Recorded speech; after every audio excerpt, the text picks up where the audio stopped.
अशोक सिंह जी एवं उपस्थित समस्त महानुभावों को इस मंच के माध्यम से विद्यार्थी परिषद की तरफ से नमन प्रणाम करता हूं।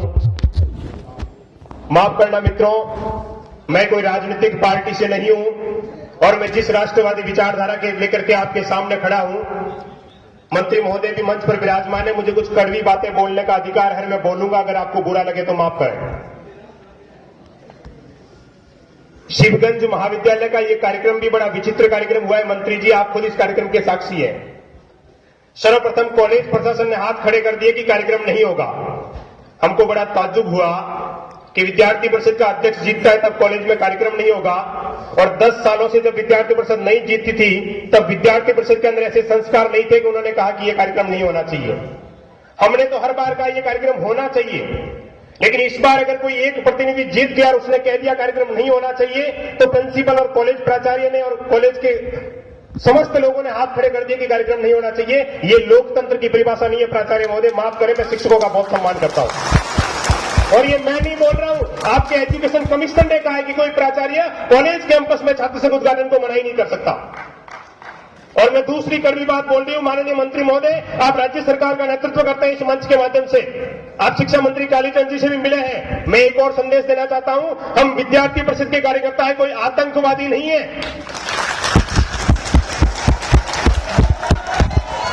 मुझे बड़ा दुख होता है इस मंच पर बैठ करके, प्राचार्य महोदय, आपके कॉलेज कैंपस के सारे स्टाफ जो पीछे खड़े हैं, हम भारत माता की जय बोल रहे हैं, कोई पाकिस्तान जिंदाबाद के नारे नहीं लगा रहे।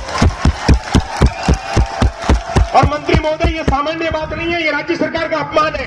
प्राचार्य महोदय, ये ठीक बात नहीं है। मैं युवा होने के नाते कहता हूं, आपको बुरा लगता है तो मुझे माफ करना।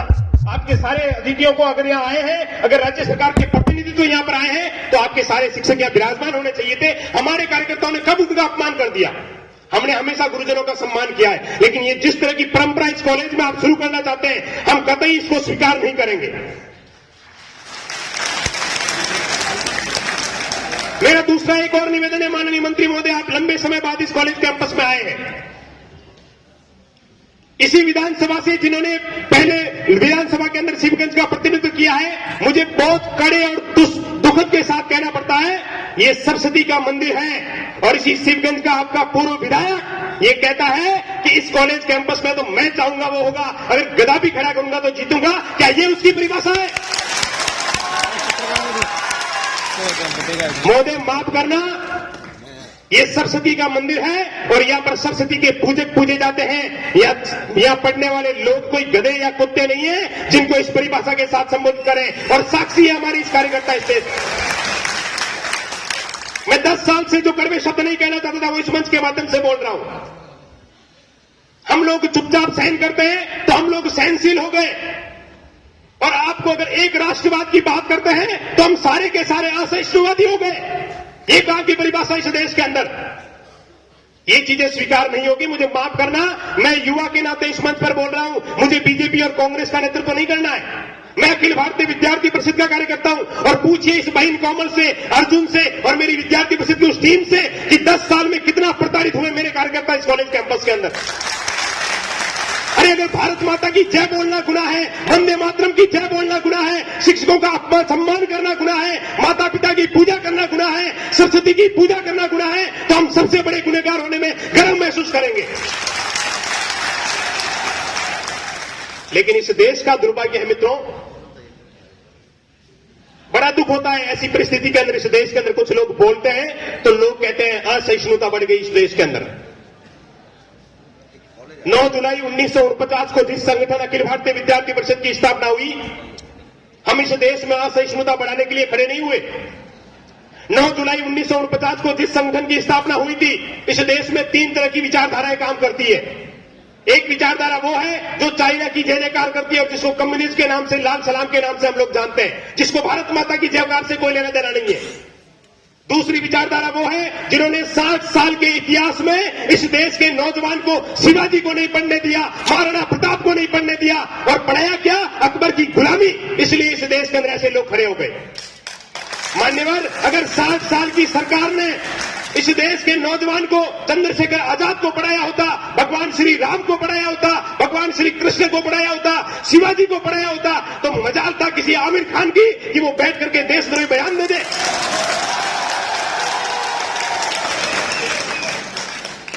हम लोग कुछ बोले तो असहिष्णुता हो गई, आप लोग कुछ भी बोलो असहिष्णुता नहीं होगी। इस देश के नौजवानों के सामने सबसे बड़ी चुनौती आजादी के टाइम नहीं थी, इस देश के नौजवानों के सामने सबसे बड़ी चुनौती आज के टाइम में है।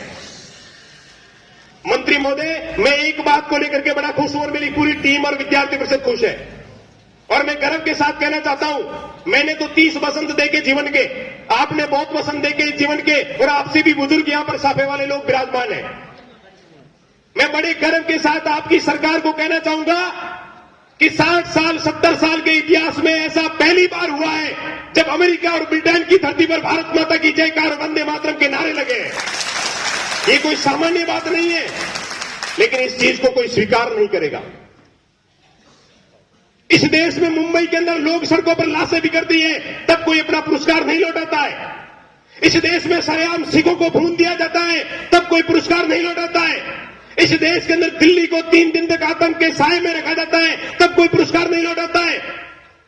इस देश के अंदर सरेआम आतंकवादी आतंक फैलाते हैं और जम्मू कश्मीर के अंदर भारत विरोधी नारे लगाते हैं, देशद्रोही गतिविधियां करते हैं, कश्मीर मुर्दाबाद के नारे लगाते हैं, पाकिस्तान जिंदाबाद के नारे लगाते हैं। तब कहां मर गई थी तुम्हारी सहिष्णुता, तब कहां मर गया था तुम्हारा देश प्रेम। आज हम लोग देश प्रेम की बात करते हैं तो तुम अपना पुरस्कार लौटाते हो, आज हम देश प्रेम की बात करते हैं तो तुमको महासहिष्णु लगते हैं। ये समय बड़ा विकट समय दोस्तों, इसलिए हमको खड़ा होना पड़ेगा, इसलिए हमको जगना पड़ेगा। केवल कॉलेज कैंपस में अभी चंपावत जी बहुत अच्छी बात कर रहे थे, विद्यार्थी को अपना लक्ष्य तय करना चाहिए, उसको पढ़ाई करनी चाहिए। लेकिन माफ करना, मैं विद्यार्थी परिषद का कार्यकर्ता हूं और मैं इस मंच से कहता हूं, राजस्थान के कई मंचों में कह चुका हूं, हिंदुस्तान की किताबों में ऐसा कुछ भी नहीं पढ़ाया जाता जिसे पढ़ करके इस देश में शिवाजी पैदा हो, महाराणा प्रताप पैदा हो या सुभाष चंद्र बोस पैदा हो। ठीक है, आप हमको पढ़ाइए, हम कलर बन जाएंगे, हम आईएएस बन जाएंगे, हम आईपीएस बन जाएंगे, लेकिन जिसकी रगों के अंदर समाज का भावना नहीं होगी, जिसकी रगों के अंदर राष्ट्रवाद की भावना नहीं होगी, ऐसी टीम को इस देश को जरूरत नहीं है। हमें इस देश का इतिहास पढ़ना पड़ेगा, हमें इस देश के महापुरुषों को पढ़ना पड़ेगा, हमें इस देश के कर्तव्यों को पढ़ना पड़ेगा, हमें इस देश के संदेशों को पढ़ना पड़ेगा, आचार विचार को पढ़ना पड़ेगा। और इस 3 तरह की विचारधारा के अंदर जो तीसरी विचारधारा थी वो एक राष्ट्रवादी विचारधारा थी। 1925 में जिसकी स्थापना राष्ट्रीय स्वयंसेवक संघ के नाम से हुई है, मैं खुले मंच से हर तरफ कहता हूं, उसी राष्ट्रीय स्वयंसेवक संघ के एक आनुषंगिक संगठन के रूप में कॉलेज कैंपस के अंदर भारत माता की जयकार होनी चाहिए, कॉलेज कैंपस के अंदर वंदे मातरम के नारे लगने चाहिए, कॉलेज कैंपस में पढ़ने वाला विद्यार्थी घर से निकले तो अपने मां बाप के चरण स्पर्श करे, कॉलेज कैंपस में आए तो गुरुजनों के चरण स्पर्श करें, कॉलेज कैंपस में मां सरस्वती की पूजा करें और अपनी शिक्षा का ध्यान रखें। लेकिन जब जब देश पर संकट आए, जब जब भारत पर संकट आए, जब जब इस देश में कोई विपत्ति पैदा हो, तब इसी कॉलेज कैंपस का विद्यार्थी अपनी मां सरस्वती को प्रणाम करके भारत माता की तस्वीर लेकर सड़कों पर निकले और वो वंदे मातरम के नारे और अपने खून से अगर जरूरत पड़े तो इस देश के दुश्मनों को बताएं कि देश का नौजवानों की रगों में आज भी सुभाष चंद्र बोस का खून जिंदा है, आज भी इस देश के अंदर स्वामी विवेकानंद का खून जिंदा है। हमारा नौजवान मरा नहीं है कि आप कुछ भी बोलो इस देश में और देश का नौजवान चुपचाप सहन करता रहे। हमारा नौजवान मरा नहीं है कि मणिशंकर अय्यर विदेशों में जाकर के इस देश के खिलाफ बोले और देश का नौजवान चुपचाप बैठा रह जाए। ठीक है, हमारी अपनी परंपरा है, हमारे अपने संस्कार है, हमारी अपनी संस्कृति है। हम ओवैसी की तरह खुलेआम किसी जाति धर्म के लिए नहीं बोलते हैं, हम आजम खान की तरह किसी जाति धर्म के लिए नहीं बोलते हैं। लेकिन माफ करना मित्रों, अगर देश की अस्मिता पर कोई सवाल खड़ा करेगा तो हिंदुस्तान का नौजवान बोलेगा। और जब कॉलेज कैंपस के अंदर विद्यार्थी परिषद का जीतना, जब ऐसी परिस्थिति देश में पैदा होती है, तब कॉलेज कैंपस के अंदर विद्यार्थी परिषद को जीतना जरूरी हो जाता है। मुझे एक बात आप सब लोग हाथ खड़ा करके कहिए, क्या इस सरस्वती के मंदिर में भारत माता की जयकार नहीं होनी चाहिए? क्या इस सरस्वती के मंदिर में वंदे मातरम के नारे नहीं लगने चाहिए? तो हमने कौन सा गुनाह कर दिया? क्यों हमको कहते हैं कि साहब आप विद्यार्थी परिषद अच्छी नहीं है? अगर हमको लगता है कि इस देश में रहने पर, इस देश की बात करने पर कोई गुनाह होता है तो हमको उस गुनाह को करने में कोई परहेज नहीं है। हमारे विद्यार्थी परिषद के कार्यकर्ता पिछले 10 साल से मेहनत कर रहे हैं। मैं तहे दिल से अपने अंतकरण से पूज्य बाजी में निवेदन करना चाहूंगा, एक कार्यकर्ता हमारा बीच में नहीं है, उसकी पुण्य आत्मा को मैं सत सत नमन करता हूं अपने सभी कार्यकर्ताओं की तरफ से। एक प्रवीण सिंह राव नाम का हमारा कार्यकर्ता, 10 साल तक उसने मेहनत की, आज वो दिव्य आत्मा हमारे बीच में नहीं है। और जो ये कार्यकर्ता घरों से निकलते हैं तो उसके माता पिता तिलक लगाकर नहीं कहते कि आप जाकर एबीवीपी का काम करिए। आप इनसे पूछिए कितनी विकट परिस्थितियों में ये काम करते हैं। उस प्रवीण सिंह ने रोती हुई आंसुओं से जब मुझे 1 साल पहले जो बात कही वो मुझे आज भी कलेजे में याद है। उसने कहा, जोगेंद्र जी भले कुछ भी हो जाए, मुझे इस कॉलेज में जीता हुआ एबीवीपी का अध्यक्ष देखने की इच्छा हो रही है। ऐसे कार्यकर्ता जिस शिवगंज के अंदर खड़े हो, और विद्यार्थी परिषद एक राष्ट्रवादी विचारधारा का संगठन है, कोई आतंकवादी संगठन नहीं है मान्यवर। मैं यहाँ के सारे शिक्षक महोदयों को और यहाँ के अतिथियों को बता देना चाहता हूँ, हम लोग अपनी शिक्षा का भी पूरा ध्यान रखते हैं, लेकिन हमें शुरू से जो पढ़ाया जाता है, आज हमारे सामने जो लोग खड़े हैं, हमारे आदर्श पुरुष जो खड़े हैं, स्वामी विवेकानंद हो, शिवाजी हो, सुभाष चंद्र बोस हो, चंद्रशेखर आजाद हो, उन सब लोगों को जो इतिहास इस देश का पढ़ाएगा, उस इतिहास को पढ़ करके उन्होंने गौरवशाली काम इस देश के लिए किया है। और आज फिर ये समय आ गया है, हमें चुप बैठने का समय नहीं है। इस देश का प्रधानमंत्री इस देश में कौन बनता है ये सबसे बड़ी बात नहीं है, लेकिन इस देश के प्रधानमंत्री के भाषण में अगर 1 घंटे के भाषण में 30 बार भारत माता की जय लगती है तो यह विशेषता इस देश के प्रधानमंत्री में। अगर 1 घंटे के भाषण में 32 बार वंदे मातरम बोला जाता है तो यह विशेषता इस देश के प्रधानमंत्री में। हम किसी पार्टी का नेतृत्व नहीं करते, हमें अच्छा लगता है कि कोई हमारे देश के नेतृत्व करता हुआ व्यक्ति भारत माता की जय बोले, वंदे मातरम के नारे बोले और इस देश की अस्मिता के लिए खड़ा हो। आजादी के 70 साल बाद ब्रिटेन के अंदर भारत माता की जय लगी। आजादी के 70 साल बाद अमेरिका की सड़कों पर 70,000 लोगों ने वंदे मातरम के नारे लगाए। ये क्या हमारे लिए कम सौभाग्य की बात है? असहिष्णुता की बात हम नहीं करते, असहिष्णुता की बात आप सब लोग करते हैं। हमें विरोध से कोई लेना देना नहीं है, हमें विरोधियों से कोई लेना देना नहीं है। मैं केवल एक निवेदन विद्यार्थी परिषद के समस्त कार्यकर्ताओं से करना चाहूंगा, ये संघर्ष का समय है और संघर्ष के अंदर घबराना नहीं है हमको। हमारे सामने कोई भी खड़ा हो, हम सत्य के साथ चलने वाले हैं, क्योंकि हमने संस्कार और आदर्श की पाठशाला से हमारे कार्यकर्ता निकले हैं। मान्यवर, हमारे कार्यकर्ता वो नहीं है जो किसी राजनीति में चला जाए तो अहंकार का प्रतीक बन के किसी आईएएस को गाली दे दे या गलत बोल दे।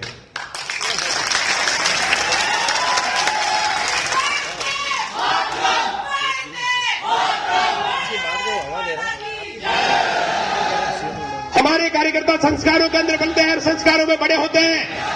हमारे कार्यकर्ताओं ने हमेशा भारत की बात की है, हमारे कार्यकर्ताओं ने राष्ट्रवाद की बात की है, हमारे कार्यकर्ताओं ने भारत माता की सरस्वती की बात की है। और अगर ऐसी बात करने में कोई हमको शर्म आती है तो हमें शर्म नहीं करनी चाहिए। इसलिए मैं आप सबसे आग्रह करना चाहूंगा कि अखिल भारतीय विद्यार्थी परिषद एक राष्ट्रवादी संगठन है और राष्ट्रवादी संगठन के नाते इस बार आपने 3 लोगों को जिताया है। अगली बार हमेशा के लिए तय कर लीजिए कि इस कॉलेज कैंपस में 4 पदों पर विद्यार्थी परिषद की जीत होगी।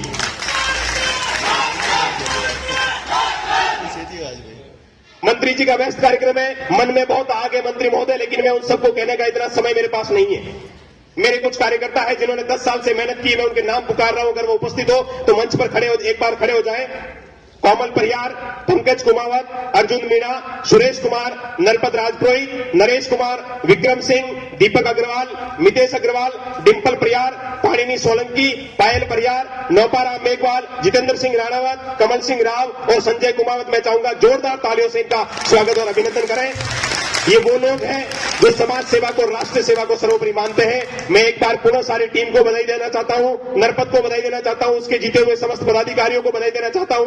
और एक छोटी सी घटना से अपनी बात का समापन करूंगा। मैं मेरी बात कहने के बाद में मैं 2 मिनट का समय मंत्री महोदय लेगू। मेरी छोटी बहन कोमल इस मंच से कुछ बोलना चाहती है, लेकिन एक छोटी सी घटना के साथ अपने बात को मैं विराम देता हूं। इस मंच के सम्मुख में देख रहा हूं कि जितने भाई बैठे हैं उससे भी ज्यादा संख्या में बहनें बैठी है, और जब बहनें किसी मंच के सामने बैठती है तो मुझे घटना बार बार याद आती है, और मैं उस घटना को पिछली बार भी इस मंच पर बोला हूं और आज भी बोलना चाहूंगा। आजादी का जब आंदोलन चल रहा था तो 3 छोटे छोटे साफेकर बंधुओं को फांसी की सजा दी गई। उनकी उम्र थी 9 साल, 13 साल और 17 साल। और जब उन 3 साफेकर बंधुओं को फांसी की सजा दी गई तो उनकी मां की आंखों में से आंसू निकले। बलवंतराव फड़के नाम के एक देशभक्त ने पूछा कि मां, तेरे 3 बेटे इस देश के लिए शहीद हो रहे, तेरी आंखों में आंसू। उस मां ने जो शब्द कहे वो हम सबके लिए बड़े गौरवान्वित थे। यहां जो बहिना शक्ति बैठी है, नारी शक्ति, उसके लिए कहना चाहूंगा। मंत्री महोदय, उस मां ने कहा कि बलवंतराव फड़के, मेरी आंख में आंसू इसलिए नहीं कि मेरे 3 बेटे इस देश के लिए शहीद हो रहे हैं, मेरी आंख में आंसू इसलिए कि मेरे चौथा पुत्र क्यों नहीं हुआ जिसको मैं भारत माता के लिए शहीद करती। ऐसी नारी शक्ति जिस देश में हो, ऐसी बहनें जिस देश में हो। अभी सतारा के अंदर कर्नल महादीप की जब अर्थी वहां पर आई, जिनको आतंकवादियों ने मारा, तो उसकी बीवी ने उसको कंधा दिया और उसके छोटे से बच्चे सुराज के लिए जब मीडिया ने पूछा कि आप इस बच्चे को क्या करोगे, तो उसकी बीवी गौरव के साथ कहती है कि मैं इसको भारतीय सेना में भेजूंगा आतंकवादियों से लोहा लेने के लिए। ये इस देश की बहनें और माताएं। इसलिए इस देश की युवा पीढ़ी पर कोई शक खड़ा मत कीजिए इस कॉलेज मंच से। इस देश के नौजवानों ने सदैव इस देश का नेतृत्व किया है और उनकी रगों में आज भी संस्कार है, उनकी रगों में आज भी चरित्र निर्माण की भावनाएं हैं, उनकी रगों में आज भी विवेकानंद और झांसी की रानी है। अंतिम 2 पंक्तियों के साथ अपनी वाणी को विराम दूंगा कि सामान हिफाजत का बदन के लिए रखो, सामान हिफाजत का बदन के लिए रखो, सर पर कोई कपड़ा कफन के लिए रखो, और जाने कब देश को जरूरत पड़ जाए दोस्तों, कुछ खून के कतरे वतन के लिए रखो, कुछ खून के कतरे वतन के लिए रखो। जय हिंद, जय भारत।